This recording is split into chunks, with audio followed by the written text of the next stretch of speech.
Merci d'être venu voir mon spectacle. Ça vous a plu les premières parties?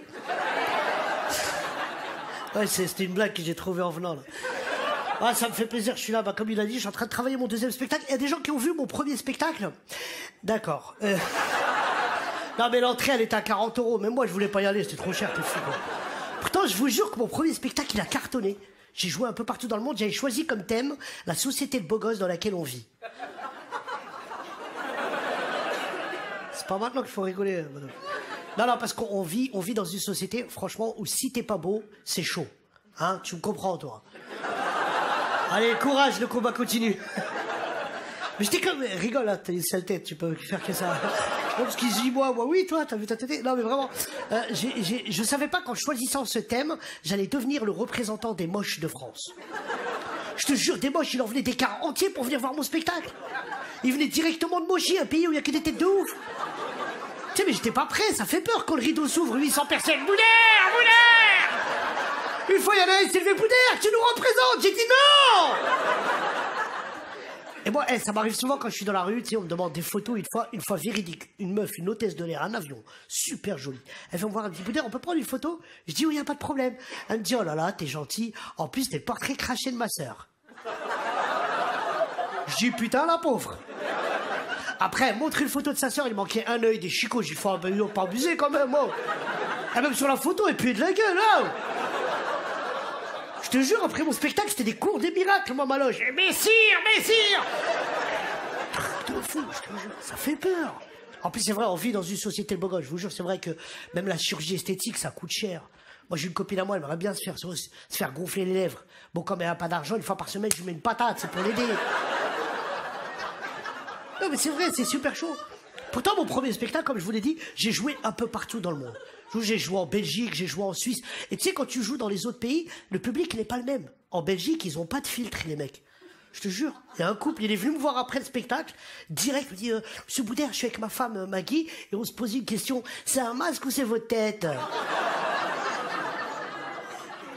Il me sort de là, ouais. Après, j'ai joué en Algérie. Il y a des gens qui sont d'origine algérienne? Oui, il y en a toujours dans les soirées gratuites. Allez. Allez, sortez vos drapeaux, on va pas passer la nuit ici. J'ai adoré jouer en Algérie. J'avais un peu peur de jouer en Algérie au début, je connaissais pas. Tu sais, mais le producteur qui a acheté le spectacle, il m'a dit, Boudère, t'inquiète pas, le peuple algérien, c'est un peuple hyper gentil. Vraiment rigolo. Ils sont très accueillants. Ils sont accueillants partout, sauf dans les restaurants et les cafés. Il m'a dit, fais attention parce que les serveurs, c'est des mecs hyper vénères. Faut leur parler très gentiment parce qu'ils travaillent 30 heures par jour. Cherche pas à calculer, c'est l'Algérie, c'est comme ça. Donc un matin, j'ai été prendre un petit déjeuner sur Alger, j'ai fait le test. J'ai appelé le serveur, j'ai dit, excusez-moi, oui, votre Altesse. Oui, je pourrais avoir un café et un croissant, s'il vous plaît? Le mec, il me ramène un café, un croissant. Je goûte le croissant, il était un peu bizarre. Je dis, excusez-moi, votre croissant, il est bizarre, on dirait un croissant d'hier. Il m'a dit, alors? J'ai dit, alors, t'énerve pas, je veux un croissant d'aujourd'hui. Il m'a dit, viens demain. De fou. C'est incroyable. Viens demain, le croissant d'aujourd'hui, tu viens demain. Allez, on va l'attendre, hein. Non, chacun, il a payé sa place comme tout le monde, il doit tout comprendre. Après, j'ai joué où? Ah ouais, j'ai joué en prison avec mon premier spectacle. Je vous jure que c'est vrai. J'ai joué en prison, et quand tu joues en prison, j'ai joué plein de fois en prison, mais quand tu joues en prison, moi j'aime pas savoir ce qu'ils ont fait les gens, tu sais, pour pas avoir une mauvaise image d'eux. Mais une fois j'ai joué là-bas, il y avait un mec, il est arrivé, je te jure, avec une petite coupe comme ça, des lunettes, une cravate, chemise, en prison. Hein. Et lui il m'a dit, Monsieur Boudère, je pourrais avoir un autographe s'il vous plaît? Je dis, ouais, pas de problème, à quel nom je vous le fais? Il m'a dit, non, juste la signature. Donc, attends, c'est pas là. Et je lui fais la signature, il s'envoie, et puis tu sais, ça me travaille. Je dis à mon pote, Momo, pourquoi il est là, lui? Il dit, tu le connais pas, lui? Lui, c'est le chef des gangs des crédits. Je dis, ah ouais? Il dit, bah lui, il imite des signatures, il prend des crédits. Je dis, bah appelle-le! Donc ça m'a fait peur. Et depuis 4 ans, j'ai arrêté de faire du stand-up, j'ai fait autre chose, j'ai fait du cinéma. Vous avez peut-être pu m'apercevoir dans Neuilly sa mère, voilà, où j'avais un rôle très important. Pour ceux qui n'ont pas vu le film, j'avais le rôle de celui qui devait agresser les enfants quand ils sortent de l'école. J'ai réussi à changer le scénario parce qu'au début, je devais les manger, les enfants, donc ça va. Après, j'ai joué dans Beurre sur la ville, 3,5 millions d'entrées. Sur YouTube, ça a cartonné, vraiment. Là. Parce qu'il n'y avait que mon frère et moi, on cliquait pendant des jours et des jours. Après, j'ai pas eu de scénario. En fait, après, j'ai eu le titre d'un scénario. Parce que c'est un pote à moi avec qui j'ai grandi, qui s'appelle Abdel, qui est venu me voir, il m'a dit, écoute, Boudère, je t'ai écrit un film. Mais avant de vous expliquer le titre qu'il m'a donné, Abdel, il est pas comme nous. C'est un mec qui fume beaucoup de... C'est même plus, il fume du shit, il en mange tellement il est défoncé. Une fois, il est rentré chez lui, il a regardé son père pendant 1 heure comme ça. Son père lui a dit, pourquoi tu me regardes comme ça? Il lui a dit, je sais pas où je t'ai vu, toi. Et il est venu me voir, il m'a dit, écoute, Boudère, je t'ai écrit un film, mais pour l'instant, j'ai que le titre, ça s'appelle Sofiane contre le T-Rex. Je suis défoncé, celui-là. Je dis, attends, putain, Abdel, je vais encore faire le rôle d'un rebeu. Il m'a dit, qui t'a dit que tu seras Sofiane?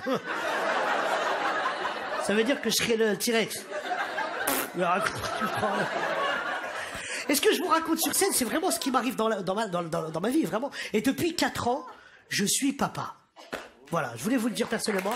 Non mais c'est vrai, ça change quelqu'un d'être papa. Et puis je suis un vrai papa, hein. J'étais là à la naissance, tout ça.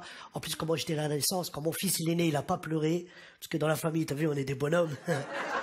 Il a pleuré que quand je l'ai pris dans mes bras et j'ai dit, regarde, c'est papa. Et je lisais dans son regard, putain, sur 1 million de mecs connus, je tombe sur lui, mon frère. Ça peut pas être Brad Pitt ou un truc comme ça. Donc mon fils, je me... C'est un mec à qui je donne 20 € pour rigoler. Non mais t'es en retard, mon gars. Donc... C'est quoi ça? Qu'est-ce qui se passe?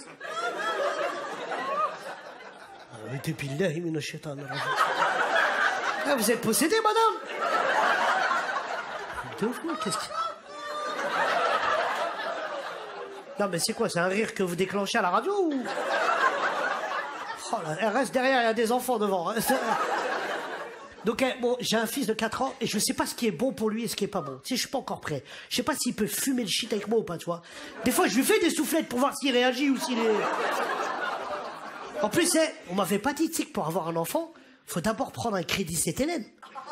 Mais ça coûte super cher, un enfant. Le principe des couches, moi je pensais que c'était une couche jusqu'à l'âge de 10 ans. Je savais pas qu'il chiait dessus toutes les 5 minutes, moi. En plus, des gros caca de bonhomme, moi, pendant 2 mois, je croyais que c'était mon oncle qui chiait dans la couche, hein. Mais je vous jure que les couches, ça coûte cher. Eh ben, ça m'a traversé l'esprit d'en voler des couches. Un matin, je suis arrivé devant Lidl, j'ai dit, je vais faire un carnage aujourd'hui. Après, je me suis dit, putain, Boudère, t'imagines, tu te fais attraper en train de voler des couches, la honte. Tu sais, tu vas en prison pour vol de couches. T'imagines dans la cour de promenade. Ouais, t'es là pourquoi, toi? Moi? Grosse équipe. Le gang des Pampers, ouais, c'est nous. Du coup, j'ai un enfant, mais je sais pas ce qui est bon et ce qui est pas bon pour lui. En plus, moi... Arrête, ils vont croire que c'est trafiqué ce qu'on fait le soir.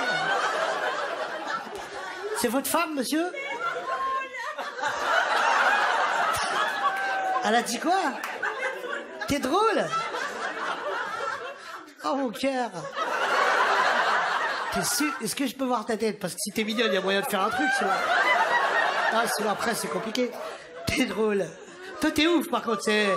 Merci de rigoler, ça me touche vraiment. On peut l'applaudir quand même, parce que depuis le début, c'est quand même...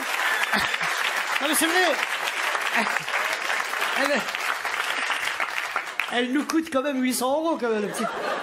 Parce que tous les soirs, on met quelqu'un comme ça pour faire rire. Merci, bien joué, Rire et Chanson, bande de trafiqueurs, va. Ah, je plaisante. Non, mais j'en étais où avant la ouf, là? Non, du coup, j'ai oublié de vous dire, en fait, moi, mon fils, je l'élève et j'habite avec mes parents. Du coup, mon fils, il a une double éducation. Je te jure que c'est vrai. Bon, pour moi, tout est grave. Pour mon père, rien n'est grave. À chaque fois qu'il tombe, je suis là, arrête, fais attention, tu viens de tomber. Mon père me dit toujours la même chose, mais laisse-le, il va grandir, il va oublier cette chute. La semaine dernière, je lui crie dessus, je dis, fais attention. Mon père, il arrive, il me dit, mais laisse-le, il va tomber, il va oublier cette chute. Mais papa, il est à la fenêtre. Du coup, je sais pas comment l'éduquer. Je sais pas est-ce que je dois l'éduquer comme mon père m'a éduqué. Alors attention, moi je suis pas dans le cliché, mon père m'a très bien éduqué. Mon père ne m'a jamais tapé, il a jamais tapé ma mère. Franchement, certains comiques disent ça pour faire des blagues, moi pas du tout. Moi dans ma famille, vraiment, c'était comme la petite maison dans la prairie. Là, je te jure, c'est vrai. Même quand on n'avait pas à manger, mon père il faisait du violon, tout pareil. Non, mon père il m'a jamais tapé, il faisait pire que ça. Il me faisait la morale pendant des heures et des heures. Mais c'est pire que taper un enfant. Des fois, j'avais envie de lui dire, mais tape-moi, il y a un match qui va commencer là. En plus, c'était toujours la même chose. Ouais, t'es nul à l'école. Moi, quand j'étais petit, que j'allais à l'école, j'avais pas de chaussures, j'avais pas de cartable. Tu sais ce que j'étais? Mais t'étais un Roumain, mon frère. Du coup, je sais pas ce qui est bon et ce qui est pas bon pour mon fils. Et je me pose plein de questions. Parce qu'on vit vraiment dans un monde hyper violent. Et j'ai peur pour mon fils. En plus, la semaine dernière, j'ai failli le perdre. Je vous jure, c'est vrai, là, c'est la partie du spectacle où vous allez chialer, normalement.